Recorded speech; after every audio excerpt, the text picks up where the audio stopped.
तो मध्य प्रदेश में 17 नवंबर को चुनाव होना है, लेकिन इसी बीच राजनीतिक पार्टियों के सामने जो बड़ी चुनौती है वो है छोटे दल यानी क्षेत्रीय क्षत्रप, जो कांग्रेस और बीजेपी दोनों ही बड़े दलों के वोट काटने का काम करेंगे।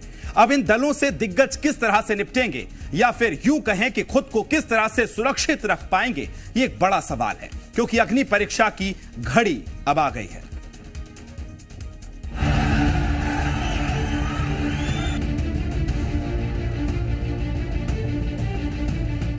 चुनाव में चंद दिनों का समय बचा हुआ है। राजनीतिक पार्टियों की तैयारी भी तेज है। दौरे बेशुमार हो रहे हैं तो वहीं वादों की भी बहार है। लेकिन इन सब के बीच बड़ी सियासी पार्टियों के सामने एक अग्नि परीक्षा भी है। अग्नि परीक्षा उन दलों से मुकाबला करने की जो कई सीटों पर अपनी मजबूत पकड़ बनाए हुए हैं। अग्नि परीक्षा उन दलों से भी जो बड़ी पार्टियों का खेल बिगाड़ सकती हैं। बात मध्य प्रदेश की करें तो 230 विधानसभा सीटों वाले मध्य प्रदेश में सियासी तपिश बढ़ने लगी है। अब तक राज्य में दो प्रमुख सियासी दल रहे हैं, कांग्रेस और बीजेपी, लेकिन इस बार छोटे छोटे राजनीतिक दल सूबे की इन दोनों बड़ी पार्टियों की नींद उड़ा रहे हैं। मध्य प्रदेश विधानसभा चुनाव में कांग्रेस और बीजेपी की मुश्किलें बढ़ने वाली हैं, क्योंकि एमपी में कई अन्य राजनीतिक पार्टियां भी चुनाव लड़ रही हैं। सपा, बसपा, आम आदमी पार्टी और बीजेपी से बागी हुए नारायण त्रिपाठी की विंध्य जनता पार्टी भी चुनावी मैदान में है। 2018 के नतीजे बताते हैं कि इन छोटे राजनीतिक दलों ने वोट काटने का काम किया था। कुछ विधायक भी चुनकर सदन में पहुंचे थे। साल 2018 के विधानसभा चुनाव में बीजेपी और कांग्रेस के बीच जीत हार में सीटों का अंतर 5 था। ऐसे में छोटे राजनीतिक दल राज्य की सियासी समीकरण को बिगाड़ने का काम कर सकते हैं। जहां एक तरफ विंध्य में नारायण त्रिपाठी बीजेपी को ललकार रहे हैं, तो वहीं सपा और बसपा को भी कम नहीं समझना चाहिए और अब तो आम आदमी पार्टी भी हुंकार भरती नजर आ रही है। इन सब के बीच नेताओं के दावे जारी हैं। हर कोई चुनावी रण में जीत का दम भरता नजर आ रहा है। पिछली बार भी सपा जैसी पार्टियां आई थी, इस बार भी कई पार्टियां हैं जो अपना प्रयास कर रही हैं। तो लोकतंत्र में सबको चुनाव लड़ने का अधिकार है, लेकिन मध्य प्रदेश में जनता ने मन बना लिया। अब तो भाजपा भी कोई बड़ी पार्टी नहीं रही है कांग्रेस के मुकाबले में। जनता एकमात्र एक दल को देख रही है, एक चेहरे को देख रही है, कमलनाथ जी को मुख्यमंत्री बनाना है। इसके बाद जितनी भी राजनीतिक दल हैं वो लड़ना चाहें, उनका स्वागत है। मध्य प्रदेश में कांग्रेस पार्टी सरकार 2023 के दिसंबर में बनाने जा रही है। देखिए, भारतीय जनता पार्टी एक कार्यकर्ता और विचार आधारित दल है। मध्य प्रदेश की जनता ने हमारी विकासवाद और राष्ट्रवाद की राजनीति पर अनवरत मुहर लगाई है। हर राजनीतिक दल को लोकतंत्र में अधिकार है अपनी किस्मत आजमाने का, लेकिन मध्य प्रदेश की जनता का विश्वास भारतीय जनता पार्टी के साथ अटल है। चुनाव से पहले दावों का दौर जारी है। राजनीतिक पार्टियां चुनावी रण में ताल ठोकने को तैयार हैं, लेकिन सवाल यही है कि आखिर ये छोटे दल किसका खेल बिगाड़ेंगे और किसके लिए किंग मेकर साबित होंगे। वहीं सवाल ये भी कि इस अग्नि परीक्षा से बड़ी राजनीतिक पार्टियां कैसे पार पाएंगी। ब्यूरो रिपोर्ट, जी मीडिया। तो चलिए सबसे पहले आपको एमपी की उन सीटों के बारे में बताते हैं जहां बीजेपी, कांग्रेस के अलावा तीसरे दल या निर्दलीय उम्मीदवार कब्जा बनाए हुए हैं। प्रदेश की 230 में से 2 सीटों पर बसपा, तो 1 सीट पर सपा और 4 सीटों पर निर्दलीय उम्मीदवारों ने जीत हासिल की है। 2018 के चुनाव में प्रदेश की भिंड सीट पर बसपा के संजीव सिंह की जीत हुई थी, तो बिजावर से समाजवादी पार्टी के राजेश कुमार प्रदेश में एकमात्र सीट पर सपा को जीत दिलाई थी। वहीं बसपा की अगर बात की जाए तो विधायक रामबाई को पथरिया सीट से जीत मिली थी। और बात अगर निर्दलीय विधायकों की जाए तो 12 सिवनी से प्रदीप जायसवाल निर्दलीय चुनाव जीते थे। तो सुसनेर की अगर बात की जाए, वहां से विक्रम सिंह राणा ने बीजेपी कांग्रेस के प्रत्याशियों को मात देते हुए चुनाव में जीत हासिल की थी।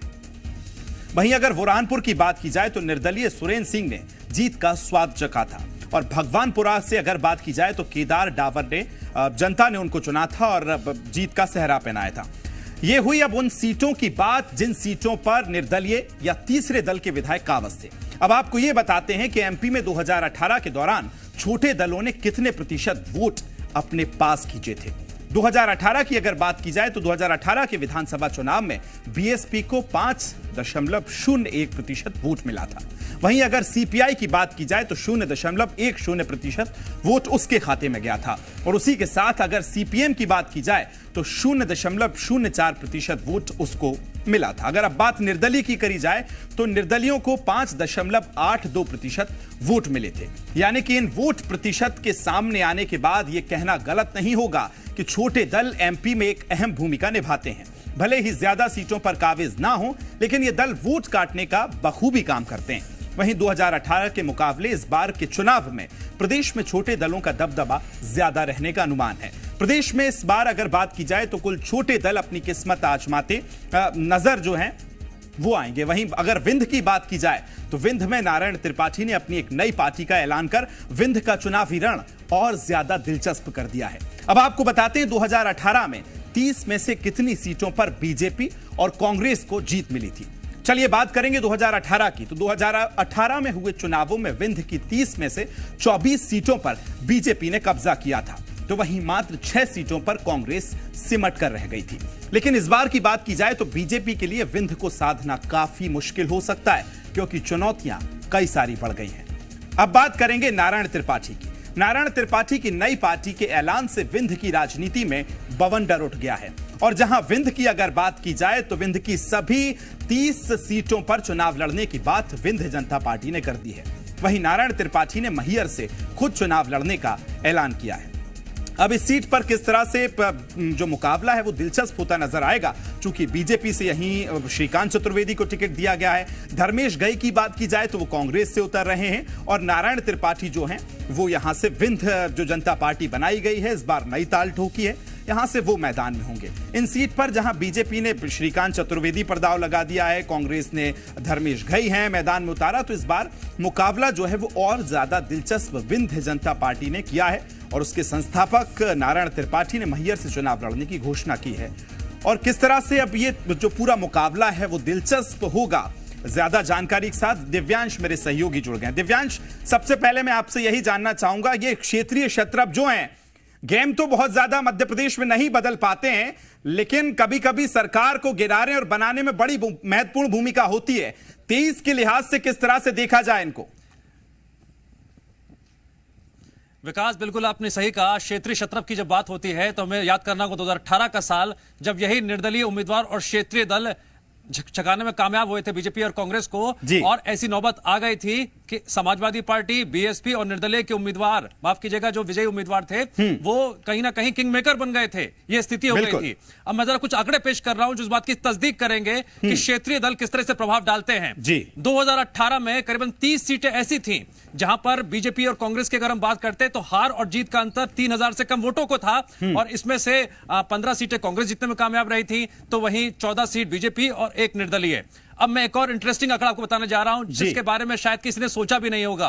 मैं बात करने जा रहा हूं निर्दलीय क्षेत्रीय दल और उसके साथ नोटा की भी। नोटा ने 2018 में कितनी बड़ी भूमिका निभाई थी, यह समझा जाता है कि बीजेपी को कम से कम 10 सीटों का नुकसान हुआ था। सारे समीकरण बदल जाते अगर नोटा में नाराज जो जनता है उसने नहीं दबाया होता। ये तमाम बातें ये बात साबित कर रही है कि क्षेत्रीय दलों का प्रभाव इस बार भी देखने को मिल सकता है। आपने ग्राफिक्स में दिखाया था किस तरह से करीबन 11% वोट जो है निर्दलीयों और क्षेत्रीय दलों को मिले थे, कितना प्रभाव 2018 में डाला गया था। अब जरा 2023 की बात कर लेते हैं। मौजूदा परिस्थितियों में खासकर जो यूपी सटे इलाके हैं मध्य प्रदेश के, वहां पर बसपा का वोट बैंक है। एक तरफ मुद्दे हैं, एक तरफ वोट बैंक भी है। यह बात किसी से छिपी नहीं है, चुनावी इतिहास इस बात की तस्दीक करता है। इसीलिए मैं लगातार कह रहा हूं कि बसपा की मौजूदगी और गोंडवाना जीजीपी के साथ जो कुछ सीटों पर गठबंधन किया है वो असर डाल सकता है। समाजवादी पार्टी कांग्रेस से नाराजगी बढ़ी थी, अकेले चुनाव लड़ने का ऐलान कर दिया, अब तो मिर्ची बाबा को भी मैदान में उतार दिया है। हमें बात करनी होगी आम आदमी पार्टी की भी। आम आदमी पार्टी ने भी कुछ हद तक 2018 में नुकसान पहुंचाया था कुछ सीटों पर, निर्दलियों ने भूमिका निभाई थी। आम आदमी पार्टी की जिस तरह से पहुंच सीधी और सिंगरौली के क्षेत्र में बड़ी है, क्या वहां पर कुछ प्रभाव पड़ेगा? ऐसी कई सीटें हैं जहां पर बागियों ने बगावत करके निर्दलीय उतरने का ऐलान भी कर दिया है। यानी कुल मिलाकर कहा जाता है क्षेत्रीय शत्रप और निर्दलीय और नोटा, क्या इन तीनों का जब मिलन होगा बीजेपी और कांग्रेस को नुकसान होगा? किससे ज्यादा नुकसान होगा, यह देखना दिलचस्प होगा। बिल्कुल दिव्यांश, ये वो गणित है जो आपने अलग अलग क्षेत्रीय क्षत्रपों का बताया, लेकिन विंध्य जनता पार्टी इस बार बड़ी सुर्खियां बटोरी, बीजेपी से बागी हुए नारायण त्रिपाठी और इस बार पार्टी का गठन किया, 30 सीटों पर अपने उम्मीदवार उतारे हैं। ये कितनी बड़ी भूमिका निभाएंगी इस बार की सरकार को बनाने में? चूंकि विंध्य की अगर बात हम करें, बीजेपी बहुत ज्यादा सीटें वहां से निकाल कर लाई थी। कितना लॉस होगा इस बार बीजेपी को और कितना नफा नुकसान देख रहे हैं आप दिव्यांश? विकास, विंध्य बीजेपी का गढ़ है। गढ़ में सेंध लगाने के लिए क्या नारायण त्रिपाठी ने एक चाल चली है? यह बात, इस बात से जरा गौर करिएगा, समझिएगा, जनता भी गौर करे कि जो अभी लिस्ट जारी की है नारायण त्रिपाठी ने, उसमें 13 ब्राह्मण हैं। क्या मतलब है इसका? क्या यह चुनावी उपासा फेंका गया है जिसका खमियाजा किसी पार्टी को भुगतना पड़ सकता है?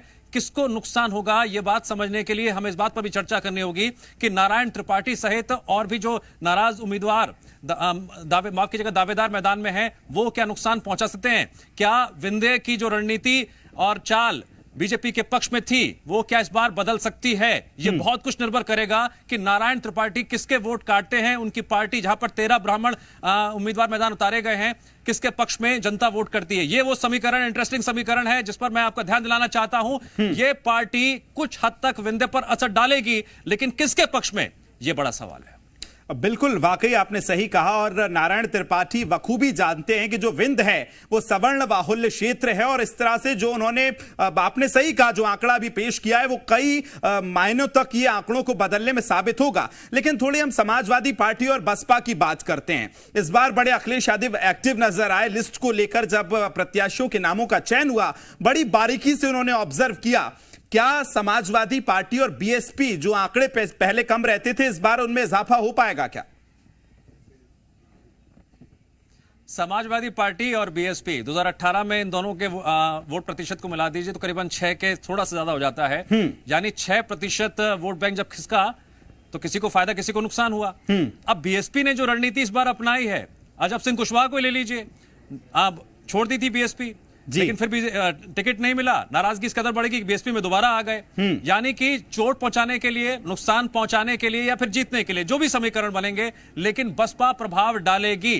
क्योंकि हाँ, एक बात मैं और जरा जनता को बताना चाहूंगा, अपने दर्शकों को बताना चाहूंगा, जो बहुत दिलचस्प बात है, इस आंकड़े पर भी जरा गौर कीजिएगा। चुनावी इतिहास इस बात की भी तस्दीक करता है कि बीएसपी को जब भी ज्यादा वोट मिले हैं, जब वोट प्रतिशत बढ़ा है, तो बीजेपी को फायदा हुआ है, और जब वही बीएसपी को कम वोट मिलते हैं, उसका फायदा कांग्रेस को मिलता है। इस बार क्या होगा, दिलचस्प होगा देखिए। बिल्कुल दिव्यांश, आपने सही कहा, बीएसपी को भी कम नहीं आंकना चाहिए, क्योंकि जब बीएसपी की मध्य प्रदेश में एंट्री हुई थी तो 2 पूर्व मुख्यमंत्रियों को हराया था, शायद मुझ सतना सीट से तब बीएसपी उतरी थी, कांग्रेस को भी मात दी थी और भारतीय जनता पार्टी को भी मात दी थी। तो ये क्षेत्रीय क्षत्रप जो है वो किस पर इस बार भारी पड़ेंगे और किसको नफा और नुकसान होगा, ये बड़ा देखना दिलचस्प होगा। और ये मुकाबला जो 23 का है वो इसलिए भी खास है क्योंकि इन 5 सालों में सरकार ने, कांग्रेस की सरकार भी जनता ने देखी है और बीजेपी की देखी है।